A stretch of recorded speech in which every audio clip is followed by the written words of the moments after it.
আসসালামু আলাইকুম। বাংলাদেশ বেতার রংপুর স্থানীয় খবরে আমন্ত্রণ জানাচ্ছি আমি পারভীন সুলতানা। প্রধান উপদেষ্টা প্রফেসর ডক্টর মোহাম্মদ ইউনূস আজ দুপুরে জাতির উদ্দেশ্যে ভাষণ দেবেন। প্রধান উপদেষ্টার প্রেস উইং এ তথ্য জানিয়েছেন। বাংলাদেশ বেতার ও বাংলাদেশ টেলিভিশন ভাষণটি সরাসরি সম্প্রচার করবে। বাংলাদেশ টেলিভিশনের জনপ্রিয় শিশু প্রতিযোগিতা নতুন কুঁড়ি 2025-এর পুরস্কার বিতরণ করেছেন প্রধান উপদেষ্টা অধ্যাপক ডক্টর মোহাম্মদ ইউনূস। আজ সকালে প্রধান উপদেষ্টা তাঁর দপ্তরের শাপলা হলে এক অনুষ্ঠানে প্রতিযোগিতার বিজয়ীদের হাতে পুরস্কার তুলে দেন।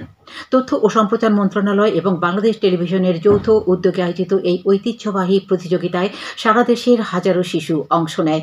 নাচ, গান, আবৃত্তি, কৌতুক, গল্প বলা, অভিনয় সহ মোট 12টি বিভাগে প্রতিযোগিতা অনুষ্ঠিত হয়। আঞ্চলিক ও বিভাগীয় পর্ব শেষে নির্বাচিত প্রতিযোগীদের নিয়ে হয় চূড়ান্ত পর্ব। আজ প্রধান উপদেষ্টা ক ও খ গ্রুপের সেরাদের হাতে পুরস্কার তুলে দেন। জাতীয় সংসদ নির্বাচনকে সামনে রেখে নিরপেক্ষ ও সুষ্ঠু নির্বাচনের রূপরেখা তৈরি করতে রাজনৈতিক দলগুলোর সঙ্গে আলোচনা শুরু করেছে নির্বাচন কমিশন। আজ সকালে নির্বাচন ভবনের সম্মেলন কক্ষে শুরু হওয়া এই সংলাপের প্রথম দিনের প্রথম সেশনে 6টি দলের প্রতিনিধি উপস্থিত রয়েছেন। প্রধান নির্বাচন কমিশনার এএমএম নাসির উদ্দিনের সভাপতিত্বে অনুষ্ঠিত এ সংলাপে স্বাগত বক্তব্য রাখেন ইসি সচিব আখতার আহমেদ। সভার শুরুতে রাজনৈতিক দলগুলোর সঙ্গে আলোচনার জন্য প্রস্তুত করা 11 দফা আলোচ্য সূচি তুলে ধরা হয়। আওয়ামী লীগকে বাংলাদেশের মানুষ ক্ষমা করেনি, তাদের মামলা থেকে দায়মুক্তি দেওয়ার কোনো সুযোগ বাংলাদেশে নেই বলে মন্তব্য করেছেন জাতীয় নাগরিক পার্টি এনসিপির সদস্য সচিব আখতার হোসেন। রংপুরের কাউনিয়া উপজেলার সারাই ইউনিয়নে গতকাল এক উঠান বৈঠকে বক্তব্য দেওয়ার আগে সাংবাদিকদের সঙ্গে আলাপকালে তিনি একথা বলেন। আখতার হোসেন বলেন, আওয়ামী লীগের মধ্যে যারা সন্ত্রাসী, যারা মানুষ খুন গুম করেছে তাদেরকে অবশ্যই বিচারের আওতায় আনতে হবে। তাদের বিচার থেকে মুক্ত করা, মামলা থেকে অব্যাহতি দেওয়ার সুযোগ নেই। দেশের মানুষ আর আওয়ামী সন্ত্রাসকে প্রশ্রয় দেবে না।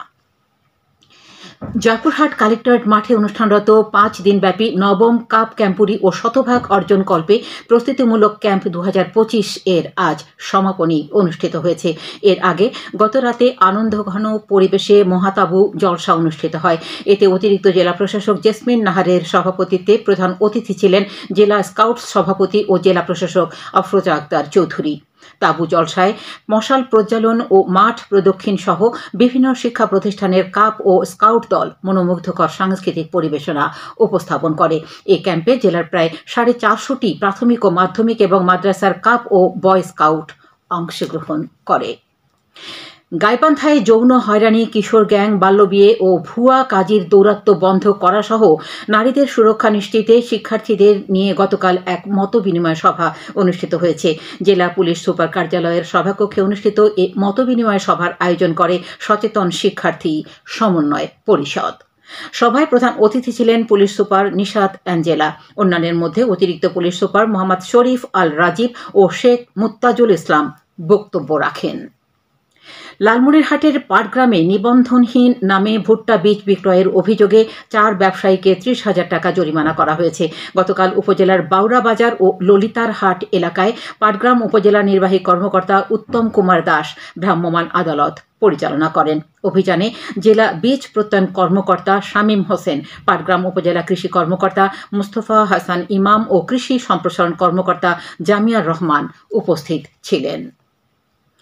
মননশীল সাহিত্য পত্রিকা অঞ্জলিকার আয়োজনে গতকাল রংপুর পাবলিক লাইব্রেরি হলরুমে হেমন্তকালীন কবিতা উৎসব অনুষ্ঠিত হয়েছে। উৎসবে ছিল স্বরচিত ছড়া ও কবিতা পাঠ, আবৃত্তি, আলোচনা এবং গান। অঞ্জলিকা সাহিত্য পত্রের সম্পাদক কবি দিলরুবা শাহাদাতের সভাপতিত্বে কবিতা উৎসবে বিশেষ অতিথি ছিলেন কবি বিমলেন্দু রায়, সাংবাদিক সুলতান আহমেদ সোনা, কবি তৌহিদা খাতুন ও কবি জোসেফ আখতার। এখন শুনুন কৃষি সংবাদ। কুড়িগ্রামের চিলমারী উপজেলায় ক্ষুদ্র ও প্রান্তিক কৃষকদের মাঝে বীজ ও সার বিতরণ করা হয়েছে। আজ সকালে উপজেলা কৃষি অফিস চত্বরে অষ্টমীর চর ইউনিয়নের 474 জন প্রান্তিক কৃষকের মাঝে সরিষা বীজ ও সার বিতরণ করা হয়। 1 বিঘা জমির বিপরীতে প্রতিজন কৃষককে 1 কেজি সরিষা বীজ ও 10 কেজি করে ডিএপি ও এমওপি সার দেয়া হয়। খেলার খবর, ক্রিকেট। রংপুর আদালত চত্বরে অনুষ্ঠানরত আইনজীবী সমিতি আয়োজিত টি-20 ক্রিকেট লিগের আজকের খেলায় তিস্তা টাইগার্স ও করতোয়া কিংস দল পরস্পরের মোকাবেলা করবে। লিগের গতকালের খেলায় মেঘনা ওয়ারিয়র্স 13 রানে যমুনা রাইডার্সকে পরাজিত করে। খেলায় ম্যান অব দ্য ম্যাচ নির্বাচিত হন মেঘনা ওয়ারিয়র্সের খেলোয়াড় অ্যাডভোকেট শ্রীতাংশু কুমার মণ্ডল। সবশেষে আবহাওয়া। আজ সন্ধ্যে 6টা পর্যন্ত পূর্বাভাসে বলা হয়েছে দেশের অভ্যন্তরীণ নদী বন্দরগুলোর জন্য কোনো সতর্কবাণী নেই এবং কোনো সংকেতও দেখাতে হবে না। খবর শেষ হলো।